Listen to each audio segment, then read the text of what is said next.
Ich bin ganz froh, dass ich Sie heute wieder nach so innovierenden Abend als Gästeabend frisch und munter treffe hier.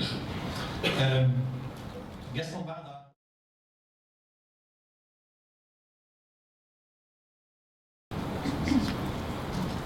My presentation this morning is on the Roofing and Cladding Contractors Association and its impact on Ireland.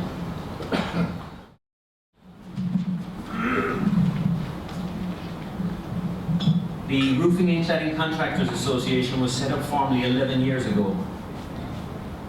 We have representatives going to the RCCA or the IFD for over 30 years attending these conferences. We're part of the Special Contractors Association in Ireland.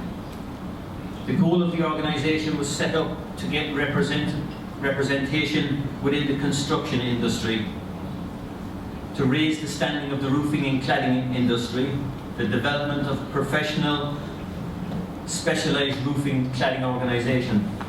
Our goals were to support our members, raise the safety standards within the industry, protection and recognition of roofers within Ireland, codes of practices for the roofers, guidelines for our roofers.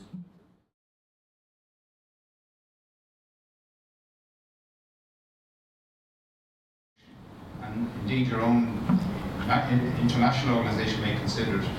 The regulators will set these standards in the expectation and understanding that compliant organisations and individual contracting companies will adhere to them. We will not know if those standards are being reached. We will not be made aware of unfair competitive practices unless we're told. And so there is, I think, a responsibility for good organisations like your own that are a long time in existence. If you observe breaches, if you see that the people who set the standards, either at the European Commission level or at the European Parliament or the European Council, are setting unrealistic standards that cannot be properly monitored, then we won't know as the body politic unless we're told. And therefore a dialogue between professional organisations like your own and regulatory authorities and governments, who in many respects are also your customers. Because in my case, as Minister for Education and Skills, my task over the next 5 years, and I will have a budget we'll be finalising over a 5-year period of nearly €2.5 billion, all of which will be going on new school build. We need to accommodate a 10% increase in population. And these are not now projections. These are people who were born last night, who in 4 years' time will have the right to go to a school.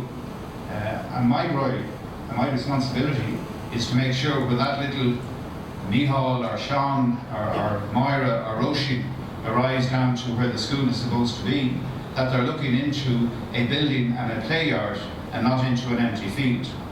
And so our procurement processes of the way in which we commission work, the way in which we administer it, have got to be activated. And I've taken the last 3 to 4 months looking within the Department of Education and Skills, working with the architectural and the professional designers associations and our senior civil servants, both professional, technical people on the one hand and administrators, to ensure that our procurement procedures are as efficient and as effective and cost effective from your point of view.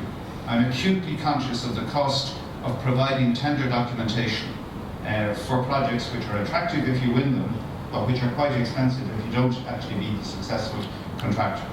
So any observations you have to make in how, in fact, European level procurement policies are impacting on your industry, I would love to hear from you. You should tell us. If we don't know that what we've designed to be a fair procurement process is causing unforeseen circumstances in the marketplace, if we don't know if we're not told by people like you who have to make it work, we're not going to know. And it won't be changed unless, in fact, we get the feedback in the first instance, and then we can make the necessary changes.